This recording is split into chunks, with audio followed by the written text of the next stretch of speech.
So good evening, everyone. My name is Brett Green. I'm from the Penn State Science Policy Society. We're a graduate student-run organization that focuses on the interplay between science and policy, as you may have guessed from the name. And this evening we have all gathered to talk about just what exactly makes science science. And so we have our three wonderful panelists, Professor Nate Brown, Professor Jennifer Fleming, and Professor Michael Mann. And so please feel free to raise your hand when you have a question.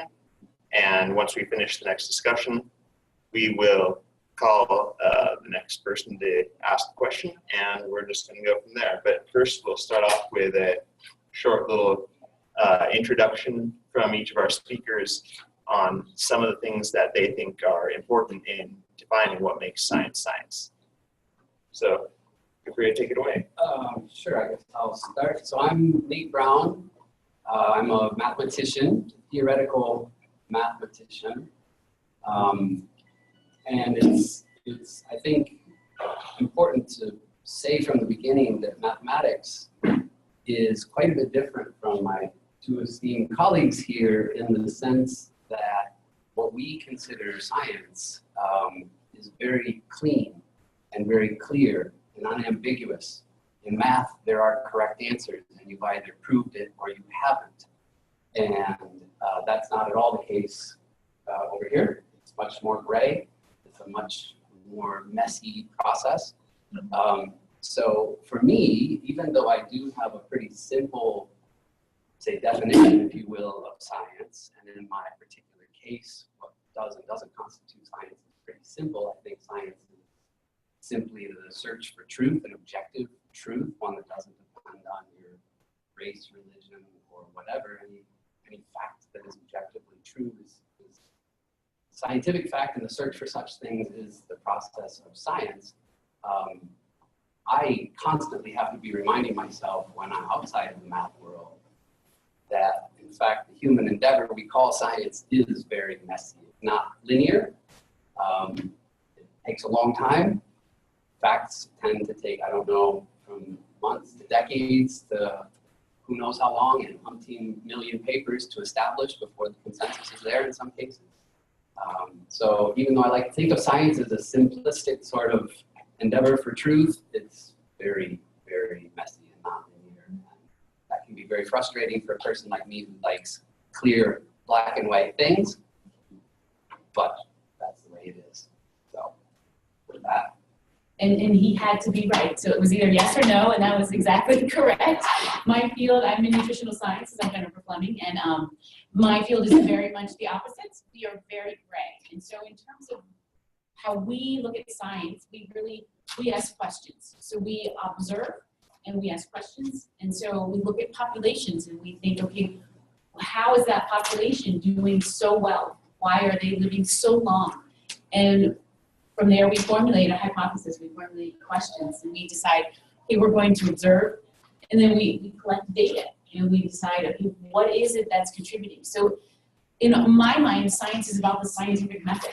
It's about observing, asking questions, collecting the data that we need, analyzing it, and drawing conclusions. And so, I mean, it's very much gray. And then the key to that is not only drawing the conclusions, but then replicating those conclusions. And that's really the process where it's not scientifically proven in my field until it's really been able to be replicated multiple times. And at that point, then we look at it as something that we can move forward with. Unfortunately, things change. So we've seen enormous changes in our food patterns over time. We've gone through different phases. I'm sure you're all familiar, from low fat to low carb to whatever it may be, and we see these. But what it boils down to is that doesn't negate the fact that the science was originally there and it was originally correct at that time, but it evolved just like we do. And so there is really no right or wrong science in my field. It's very gray, and it changes as we change as a population, and so we just have to continue to observe and ask questions and decide what is the best for the population. What are they going to do? What are they going to adhere to? what are the foods that we have and how are they affecting us. So that's kind of how we look at it. So to me, science is just an organized framework for posing questions about the natural world, questions about the way things work. It's a way of thinking about the world, organizing that thinking, and being rigorous about how we go about answering questions. To me, science is really nothing more than that. There are as many approaches to doing science as there are scientists, in my view. Often, scientific discovery is inductive. There is an intuitive, creative component to it. We're often misled as, when we're growing up, we're taught that science, follows this very linear framework where you pose a hypothesis and then you do experiments and then you test your hypothesis and you see if it holds up, and if it doesn't, you go on to pose an alternative hypothesis, and it's this very linear, methodical approach to problem solving, when in fact science is done by scientists, and scientists are human beings. And human beings are often inductive, and we're creative, and we have leaps of logic. The structure of benzene was actually motivated by a dream by the scientist who discovered that structure about a snake, or so it goes. It could be an apocryphal story, but as the story goes, he had a dream about a snake biting its tail, and that inspired him to think about the resonance structure of benzene in the way that he did. And so I think that that's true throughout science. Now, I have sort of an interesting sort of path that I followed, the path of scientific discovery. I started out in applied math and physics.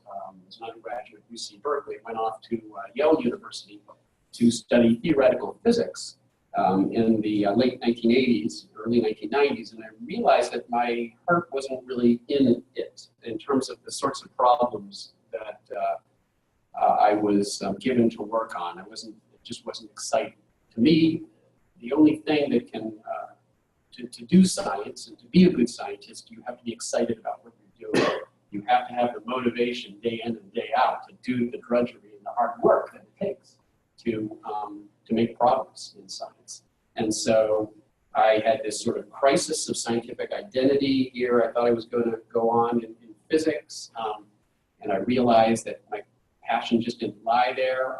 I opened up the catalog of science and applied science at Yale University and started flipping through the catalog to see what other problems were going, what other science was going on at the university, what other projects, what other professors in other fields, what sort of problems were they working on? And I had a couple dead ends. One of them involved a scientist who was studying the budding of hydras. These are these creatures that reproduce by budding asexually.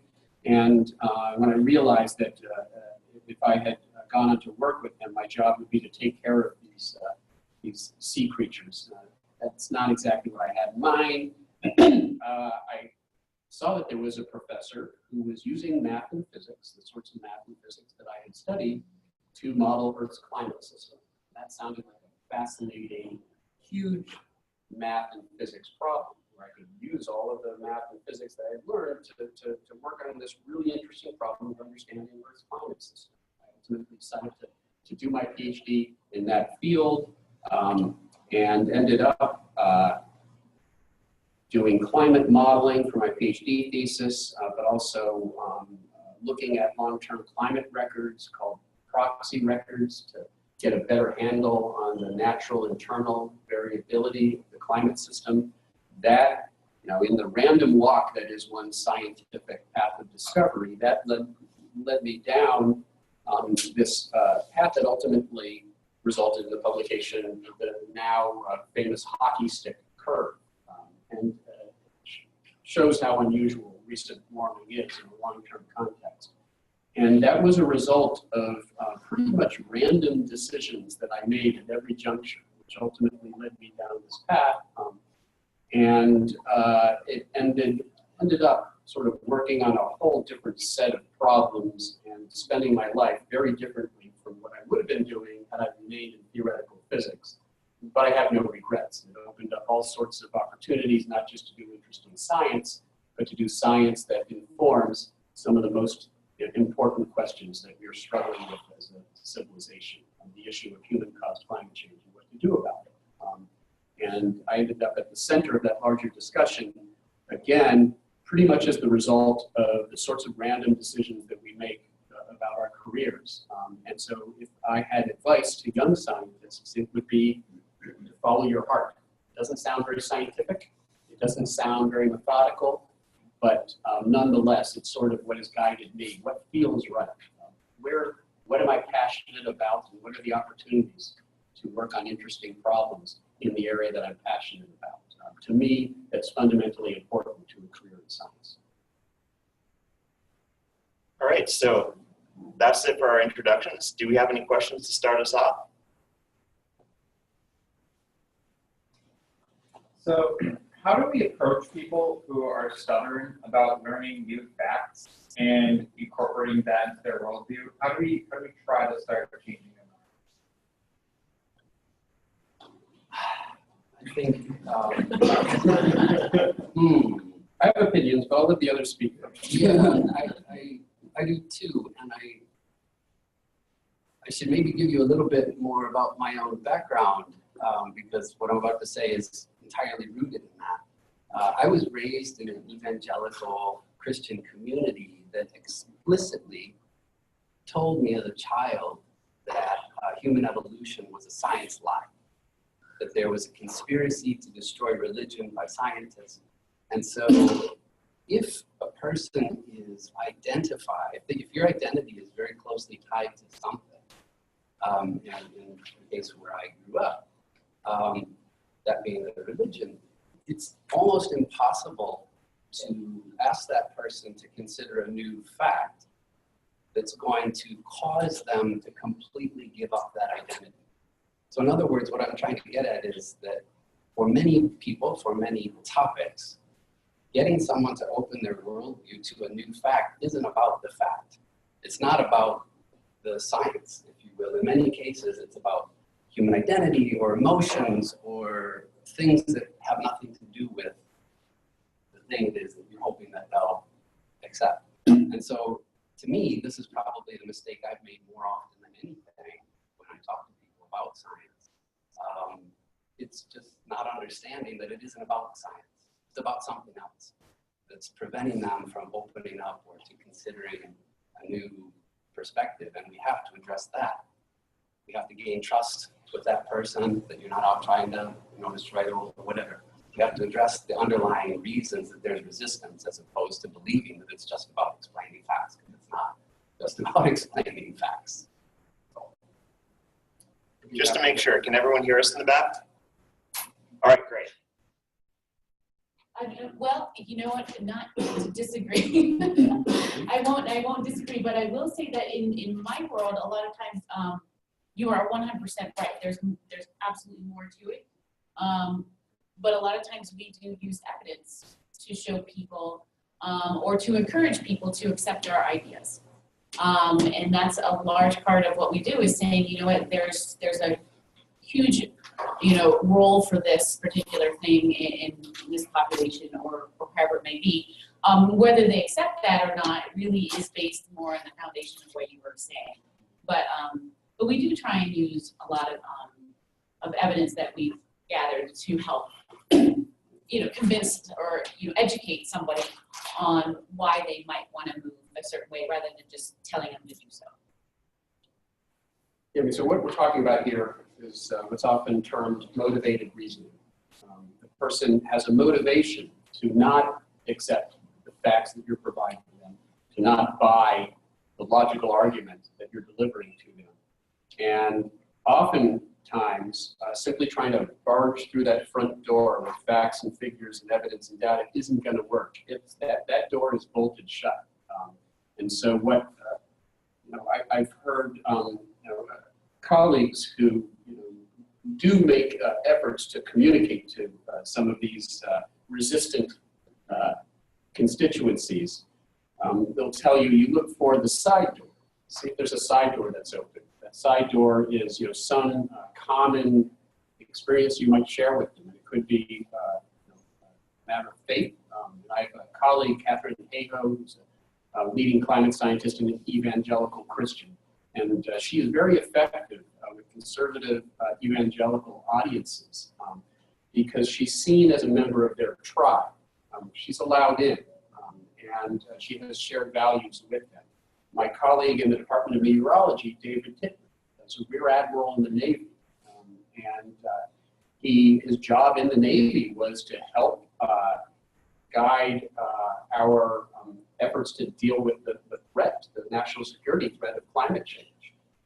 And he's extremely effective with conservative audiences who might not care about saving trees and polar bears, but they're really worried about issues of national security and global terrorism. And if you can bring them to understand that climate change is a threat multiplier that is actually making these national security threats, enhancing those threats, and you speak to them in the language of national security, and you have the imprimatur of the US Navy behind you, then you may be a very effective messenger with that audience. In the larger picture, my own view is that it's easy to waste a lot of time and effort on extremely resistant constituencies that probably aren't going to come around, their heels are dug in, and you're wasting time and effort that might be better spent on what I call the confused middle. People who are not ideologically opposed, they just don't have the information, or they are victims of the disinformation campaign. And with a little bit of information and with some resources, which is particularly important in my view, you have to provide them resources they can go back to. It's the old adage of, you give a person a fish, you feed them for a day, you teach them how to fish, you feed them for a life. I think the same thing is true with knowledge. So you provide them resources they can go back to. That's where much of my effort is really aimed at, what I call the confused middle. And my colleagues, Catherine Hago and Dave Hitley, more power to them. They want to, try and work on these tough, resistant constituencies, then that's great. But probably to make progress in dealing with the climate problem, we don't need, and we will never have 100% of the population on board. What we need is a solid, majority of Americans who are ready to move on. And some people will be left behind at the station. That's just the way it is. Again, it's great that some people are trying to speak to them. And in fact, just a week ago, I had dinner here with a colleague and friend of mine, Bob Inglis. I don't know if any of you saw his talk. He gave a talk at the Sustainability Institute.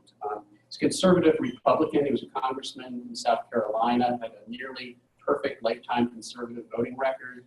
But he's an evangelical Christian who believed that he had to speak out about the threat of climate change.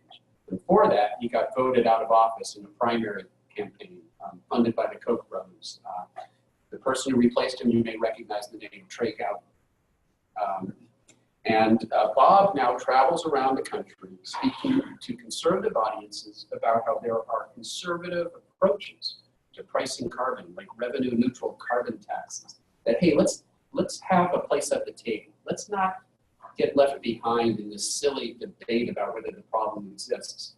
Let's be part of the meaningful conversation about what to do about it. And what I think you're going to see over the next few months or year here in the US, we're actually seeing that transition in the US Congress right now, where Republicans on the House Science Committee no longer feel that they have to attack the science of climate change. They want to see it at the table when it comes to the meaningful conversation about what to do about it. And I think that transition is happening right now. It's very exciting development.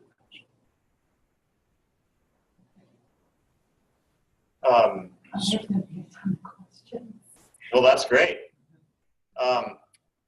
You have one first? Yeah, I do have a question. I'm not a scientist, I am an enthusiast. However, what I read a while ago is what makes a theory of science is collaboration and cooperation. Is that, do I understand that correctly? It has to be collaborated with other professionals, and it has to be collaborated with others. I'm definitely going to pass, because what makes a theory in math is that you prove it, and then it's not a theory, it's a fact. So I'm stepping out. As I sometimes like to say, proof is for alcoholic beverages and mathematical theorems. It's not for science. Science isn't about proof. It's about weights, the weight of evidence. Well, that's what collaboration is evidence. And then collaboration is that your peers recognize that as well. Yeah, I mean, it's interesting. I hadn't heard it framed that way. Collaboration, you know, it's sort of interesting because some people would argue that actually opposition is important in science as well. That you need the, you know, what Carl Sagan called the self-correcting machinery of science is sort of the conflict that arises when scientists have differing viewpoints and challenge each other in the peer-reviewed literature through the peer review process, or through the comment-reply process, or in shouting matches at scientific conferences, which every once in a while that happens. It's not that common, but it does happen. You know, collaboration is important, but at the same time, probably a healthy degree of real skepticism and sort of good faith challenges are important as well. That's part of that machinery that keeps science true. So that's what elevates it from a theory into actual science. Well, you know, theory, I try not to get too bogged down in the language because, you know, gravity is a theory. But, you know, and so, you know, critics will say, well, you know, the greenhouse effect is a theory. And I'll say, yeah, gravity is a theory. It doesn't mean I'm going to jump off a cliff. A theory is a pretty powerful thing in science, and I don't use the term lightly. It's just a framework for a solid understanding of how something works that has been validated, and it represents the current consensus. That consensus could be proven wrong. We always have to be prepared for that possibility. And we've seen that even in, you know, Newton's laws of, you know, the physics ultimately were disproven technically at very small scales and at very large speeds. Classical physics fails, but over the domain of, you know, of our typical experience, Newton's laws work very well. Again, the theory can be a powerful thing. I mean, to your point, I think when I hear the term collaboration, I have to think of interdisciplinary work.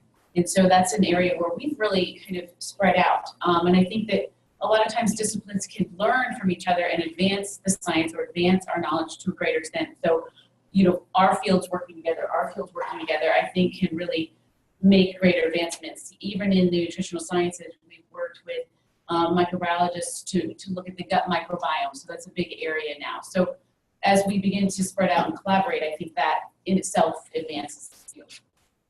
And that's what I think of when I hear the term collaboration. So we had another question back from the back.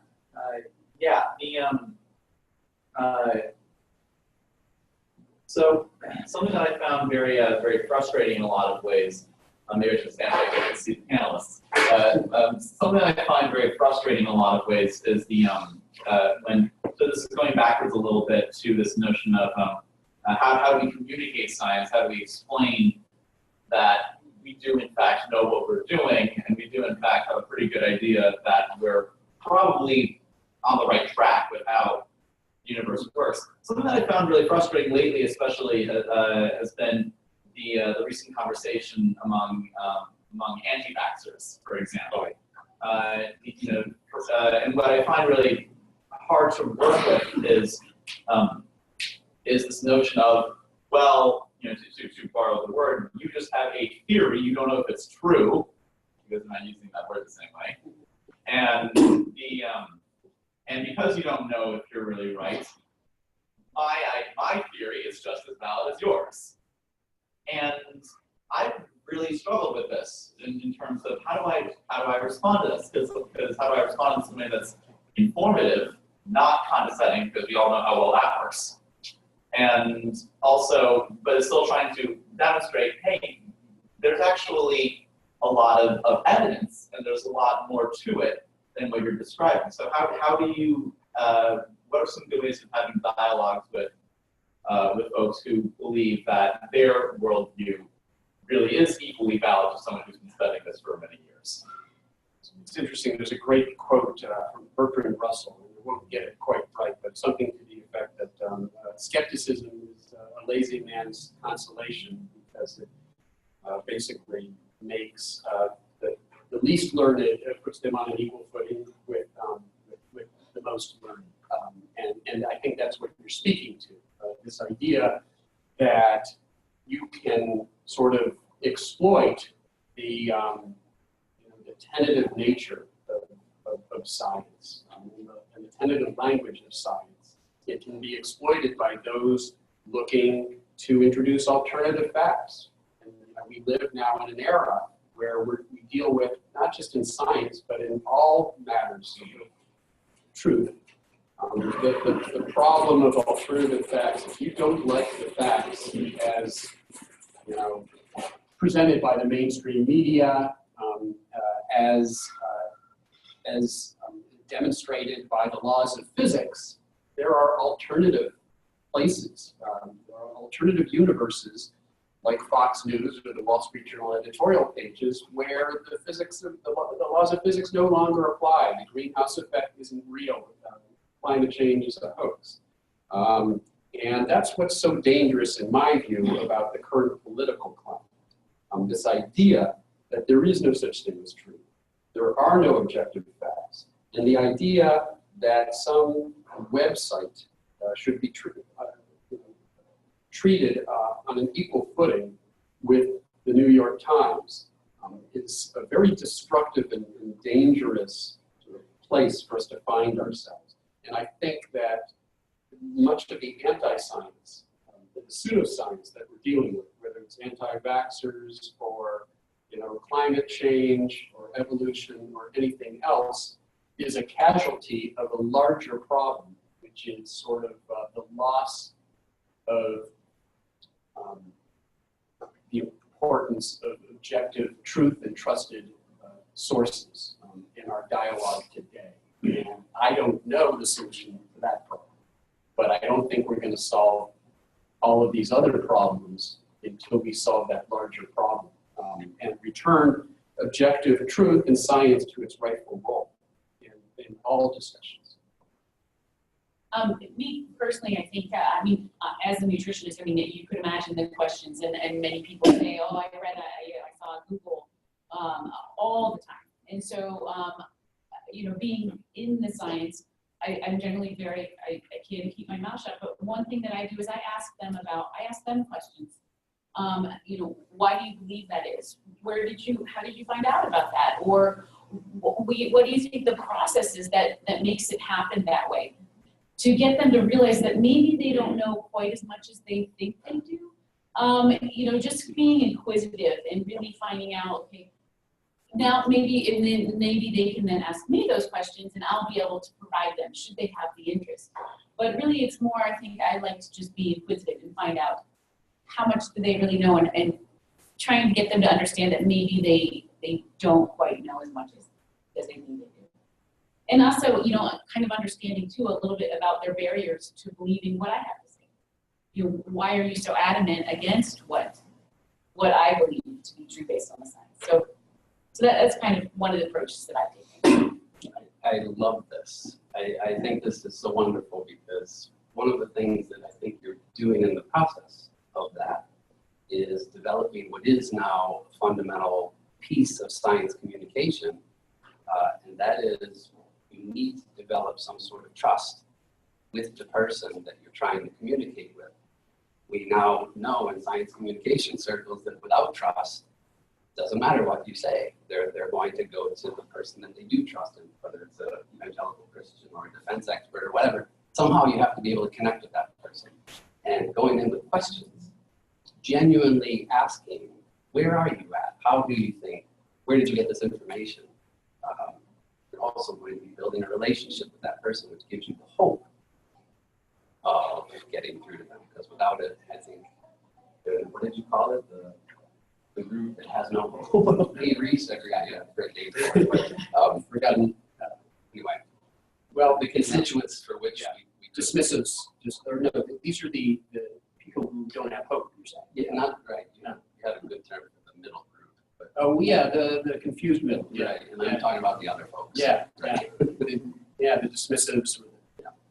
Yeah, you know, a colleague of mine is a good friend, and he was a great scientist and great science communicator, Steve Schneider.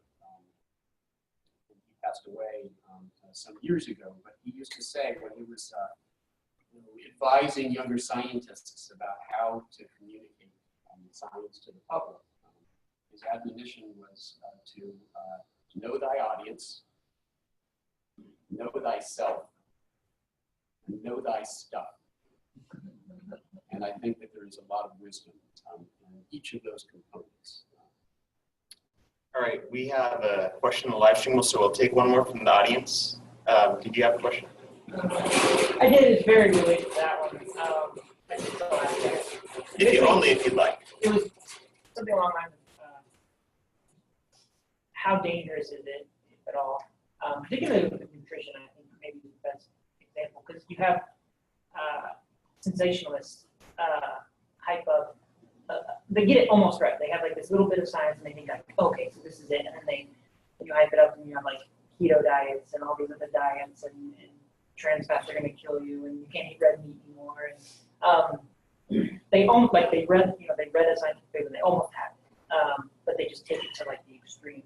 So we've kind of been dancing around this whole idea about communication. It sounds like, and how dangerous.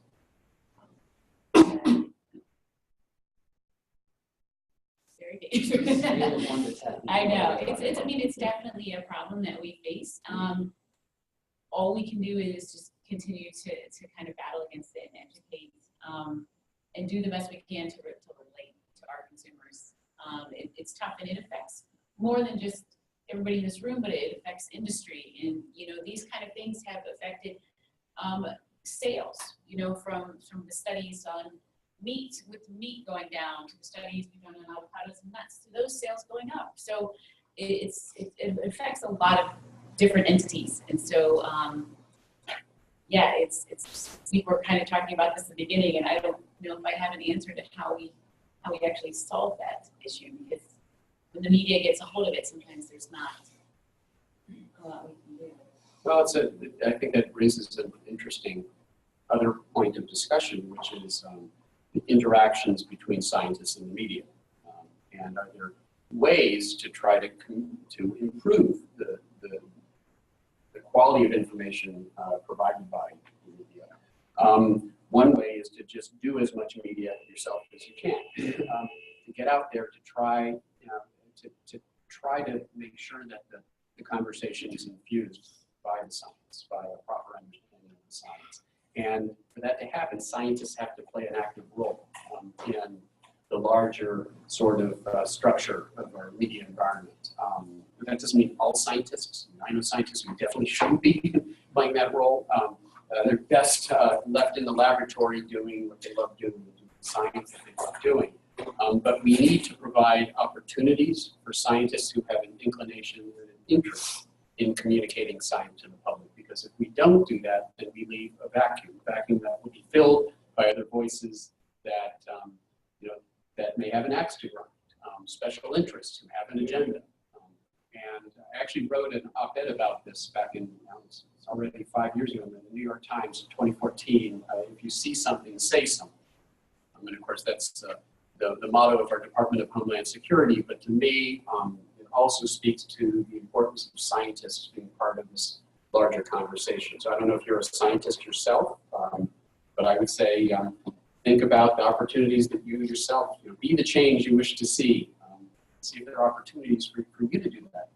If we don't do that, then we're going to continue to, again, cede that ground to other special interests, forces of anti-science and pseudoscience, and then we have the problems that we're talking about. All right, so our question from the live stream is, after the establishment of a new field and after years of research in the field, do you think there is a responsibility of scientists to do the, quote, housekeeping, end quote, on older publications to identify which are no longer plausible or consistent with the physical observation? I understand professional ego may make it difficult, But for policymakers or others who are taking a brief overview or searching for data in the field that would align with a specific viewpoint, would nipping it in the bud early be even possible? So let me make sure I understand. Well, I'm not sure, we don't have an opportunity to go back to the questioner, but it sounds like the question is, should we literally excise, articles from the literature? Should we invalidate them? Should we have them withdrawn if subsequent science is demonstrated and flawed? I'm personally very uncomfortable with that because I don't know who makes that decision. Where do you draw the line between something that was constructive, that helped us along in understanding something, and has been superseded? As do we withdraw Newton's laws of physics because they've been superseded by quantum mechanics and relativity? I think that's a dangerous, slippery slope to go down. So I'm not comfortable. I think science has a way of sorting that out. That's why we go to the most current assessments, be they assessments by the National Academy of Sciences or other institutions that exist to try, because any one article can be wrong. And truth is not found in individual articles, but in sort of the larger understanding that arises from a consensus that has been reached, across the literature by multiple scientists, multiple teams of scientists. I think science already has a way of resolving these issues, short of this very dangerous idea of going back into the literature and deciding. It almost feels like revisionism to me. I'm not comfortable with it. So.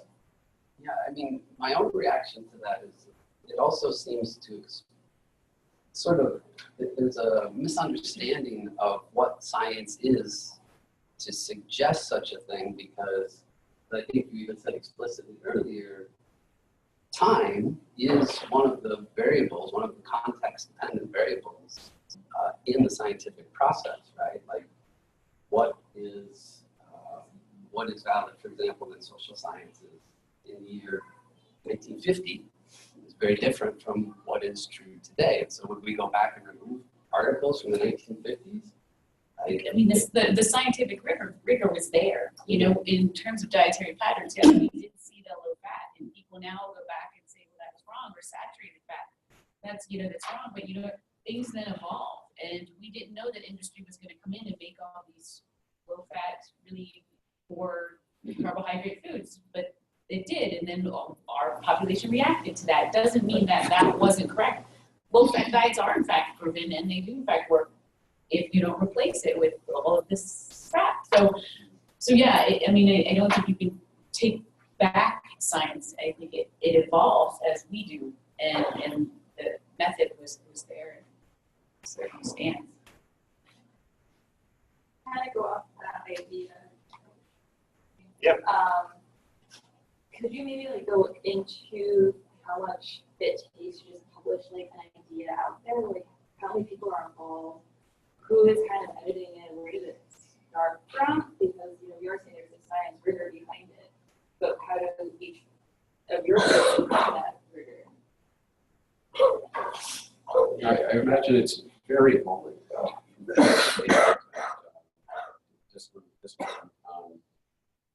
There are a range of roles that can be played by scientific articles. Some of them are intended to be provocative, not necessarily right. And in science, you can make a positive contribution being wrong, but putting out an interesting idea that leads other scientists to investigate things that we wouldn't have otherwise investigated. So there are articles that are intentionally provocative and have a good chance of being wrong in the end, but nonetheless are provocative enough that they're going to sort of create a healthy sort of thread of science. And then there are, you take that at one end of the extreme, and then you have review articles, which are sort of like these assessments that I was talking about. What's our collective understanding based on, the broad, literature to date on this particular topic? Each of those plays an important role in the world of science publication, but they're completely different in nature. One is basically characterizing the current scientific consensus across the existing family of articles in that field. The other is just putting out, a provocative idea. I think science to some extent has to be as flexible as we are as human beings. Our personalities are different, our approaches are different. The myth that we all pursue the scientific hypothesis and do experiments, nobody does that. It's very inductive. People have different ways of creating knowledge and pursuing knowledge. And so I think the process of science publication has to be broad enough to encompass all of that. We had another question in the front. Yes, I'm in the toxicology program doing cancer research, also nanomedicine research. And a relative of mine sent me an article, I could say it's kind of like a provocative article, as you were saying, where it says, don't drink the beer because they found glyphosate in there or something. And it's like, you need to look into the toxicity levels. And I noticed that it actually has low toxicity compared to how people perceive it to be. And it's on foods that we eat. How would I respond to that? That's a whole interesting glyphosate discussions, and that's an interesting one in its own right. You're the nutrition expert here. I think you kind of respond just like you just did and say, but maybe get, develop an understanding of what the toxicology amounts actually are. Unfortunately, it probably was done in an animal model. Not much of human epidemiology models. So, that's tough. But, again, kind of opening that door and finding out a little bit more about that person, their interests, and how can you kind of open up a conversation to get to allow them to understand a little bit more of the truth. Another question here. Is there a certain part, a common part of your life as a scientist that you feel members of the general public or family members are often surprised to hear that that's something that's actually pretty common to do in science? Collect fecal samples. I'm always surprised to hear that. But aside from that, take it away. Fortunately, in my own case, I think the most common response I get is, "What exactly do you do?" It's not a surprise at what I do. It's just a complete mystery of what I do. And then when I give them the answer, it's just as surprising because the answer is I sit and I stare at the ceiling for hours, just thinking about stuff. So that's not as good an answer as fecal sample collection, but anyway, in my case, I think that's the answer. When people ask me what I do for a living, I say reply to emails. Because I probably spend 90% of my time dealing with freaking emails. But seriously, similar. So much of your time is spent just mulling things over, thinking about it. Not actually, doing all the things that people imagine scientists in white coats and test tubes doing, but staring at the ceiling or playing the piano or doing something to sort of blow off the steam and sort of get your creative juices flowing. And I guess that would be my answer, is what's unusual about science relative to people's expectations or views about how it works, is the role of creativity and inspiration and intuition. I think it's much greater, and I think we share far more with artists and writers in that regard than people realize. So we have actually another question from the live stream. It is a good science, ? Bad science, ? Or cargo called science, ?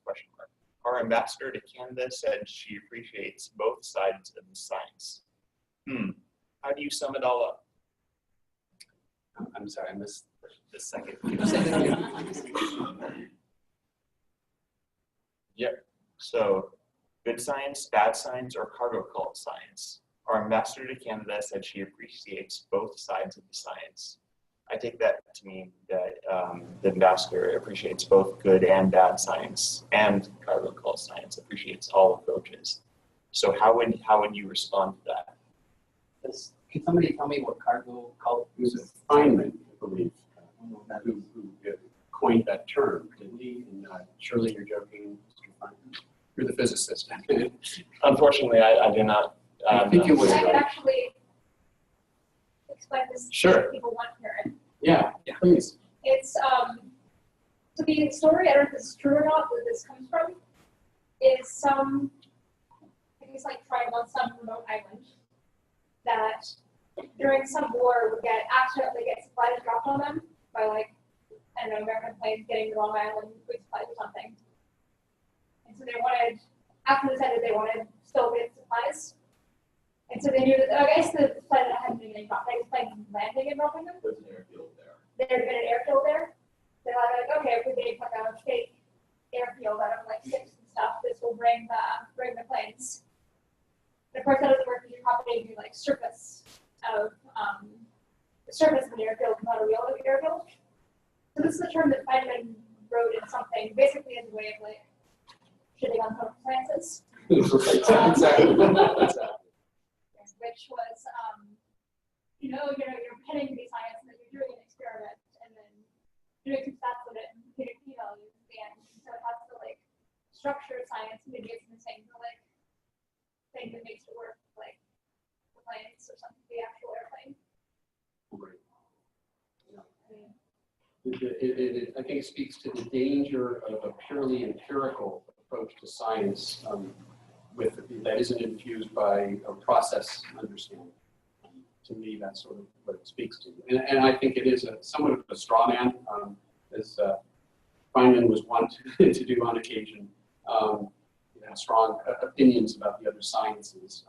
But I think that there is a larger point here. For example, the issue of p-hashing, which has become problematic in certain areas of science where, if you do enough correlations between things, then 1% of the time, just by chance alone, you'll get a p-value of 0.01.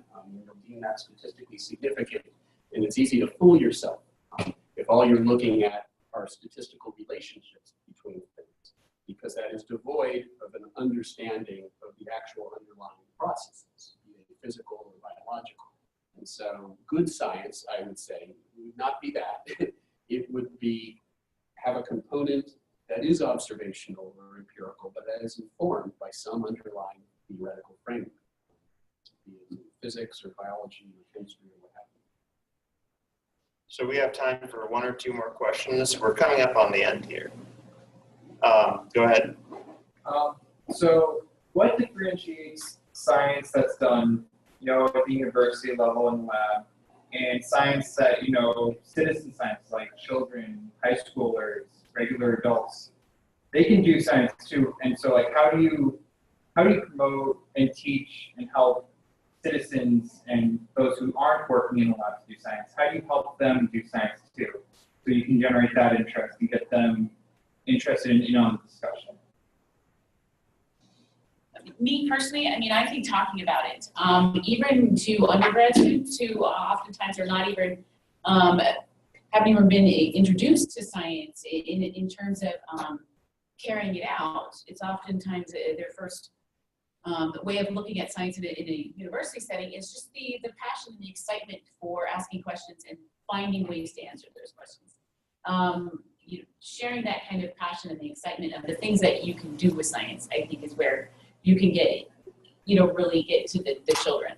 Is, showing them. I think we kind of do that in a way with science fairs and stuff, but just talking with them and showing them that sometimes science has a bad connotation, but introducing them to the things that we've done with science and how exciting that is, from very little small things to very, very large things. Making it cool is important too. So, because they want to, kids, I have a daughter, who's now 13 years old, they want to do stuff that's cool, they want to be, so making science cool is really important. Do we have any questions from someone who hasn't asked one yet? just want to make sure we get to you. So. Dr. Mann, let's go back a couple of years. New York Times. They were going to have someone write articles concerning climate change. Can't believe climate change at all.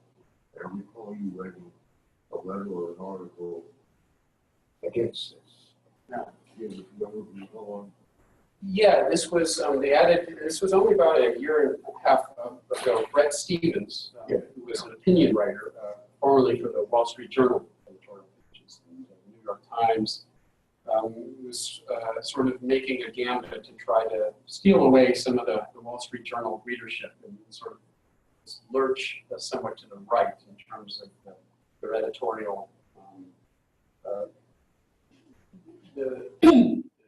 tenor of their editorial page. And so they wanted to bring in Brett Stevens, who, in fairness to him, he's not really an outright climate change denier, but he certainly downplays the science and downplays the impacts of climate change and argues against the need to do something about it. It's what I sometimes call the softer, gentler form of denial. He still writes the New York Times editorial page. If you watch him on MSNBC, he often appears as a panelist on MSNBC because he's sort of an interesting zoo pet, if you like.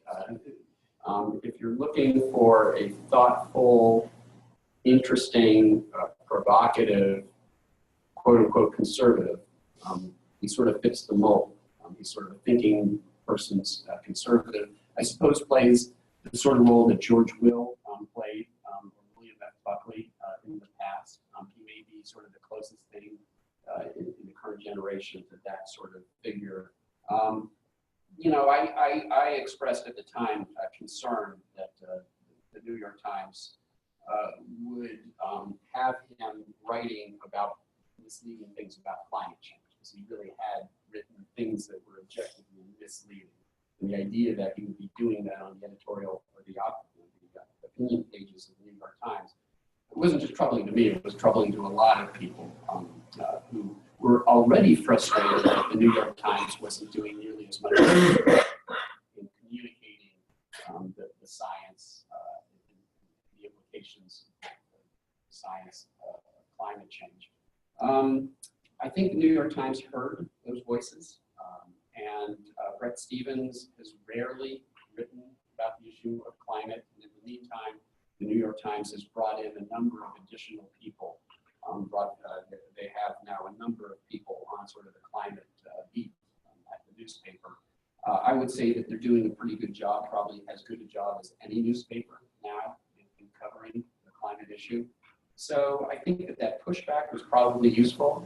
In the end, Brett Stevens remained there, but he's now supplemented by a number of other voices who are, in my view, doing a constructive job in how they talk about climate. Okay, we have time for just one more question. Go ahead. I wanted to ask about, we've been talking a lot about, it's really important to reach people, it's really important to have these conversations, to reach out to children, for example, or undergraduates, to try to get people more interested, get people understanding what science is, why it's important, how we do it, etc. But going sort of the opposite direction, I wanted to know if you can think of any examples or instances of bad outreach, and things that, examples of instances where scientists have really sort of shot themselves in the foot trying to explain what they do, and how can we avoid situations like that where we're not actually doing a good job of explaining and actually alienating people from understanding what we're about. Off the top of my head, I think the biggest issue is biases. So there's a lot of individuals who spend a lot of time working on it in one area, and they're very adamant about that area. And just by being disproven or times changing, environments changing, they are very stuck on what they believe in. That, I don't think any science is necessarily bad. What I believe is bad is when people bias their research based on their own personal beliefs. That's scary. And we do see that where people have very strong beliefs about things, and they do tailor the science or what they found, kind of as you had mentioned, to fit their own personal beliefs, and that can be scary. And so I think what we have to do is look at what the science tells us and keep our own personal beliefs kind of aside. That may motivate us to ask the question, but what we find has to be the data, not what we believe we want it to be. I'm sorry, I don't think you understood my Okay, question. sorry. My question was about outreach specifically, not so much what we're discovering in science, but the examples of when we've done bad outreach to try to have those bad outreach explaining it to other people. Right, I guess if that's what I was saying is when the people doing the outreach are the ones that have their own personal motivations. I see. That's what we have to be careful of. But. Yeah, I would, sorry. Well, I was just gonna quickly say that I have 1,000 examples from my own experience of totally getting it wrong. And in almost every case, I think it was this thing I was mentioning at the beginning, it's because I just didn't appreciate that the person you're speaking to needs to have a connection with you first. You know, I have a couple heroes in science outreach, Carl Sagan being the first, but others, like Richard Dawkins, for example, highly respect him for the science outreach, but he's incredibly smart. And this removes the possibility of connecting with the sort of broad audience that he could if he wasn't so smug. You know what I mean? And so I would say, even though I have a lot of respect for him, I wish he would never do it again. I wish you could take Neil deGrasse Tyson or someone with that personality, someone who tries to connect with people and just let them do the job, because certain attitudes, they ruin what they're trying to do. We've got about 2 more minutes, so if we want to get that last question really quickly. I have a question that is not about science. And kind of speak to your own experiences, I think, on this. And you've already mentioned religion, but what are some barriers to for people? I can think of like age and some fields, gender. What are some barriers to getting into science professionally that you've experienced with it?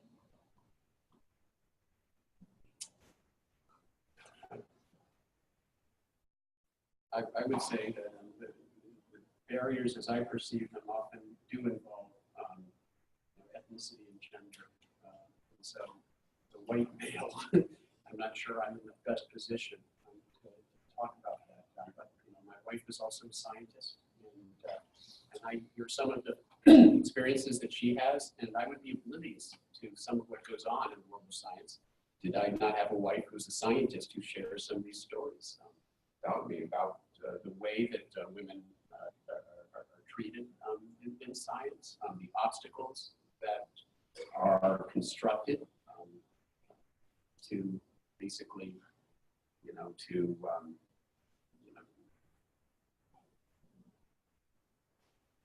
the obstacles that they need to deal with in their careers, the biases, as you were talking about the issue of bias. The explicit bias is one thing, but there's also implicit bias. Often we're biased in ways that we don't really realize until we go through an exercise that's used here at Penn State.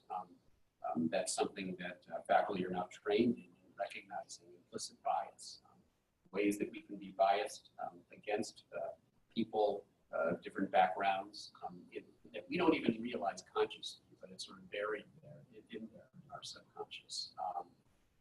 Those are the, and I think that that's an obstacle for science. I think to the extent that science isn't as inclusive as it can be, we are losing important perspectives, and science suffers for it.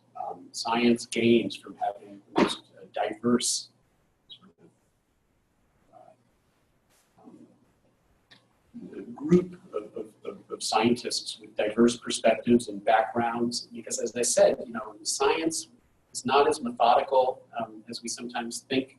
It's often deductive. It involves a creative process, and that creative process can be informed by the range of experiences that one has. And I know scientists who, were sort of non-traditional, how they came into science. They have unusual backgrounds, and in some cases, that's really allowed them to look at problems in a different way from other scientists and to have insights into to make progress in a way that other scientists haven't been able to.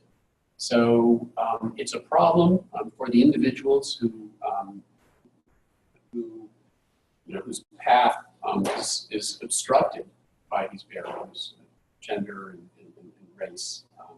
But all of science suffers for that as well. And so I think it's something that we really need to actively think about and actively work to try to prevent.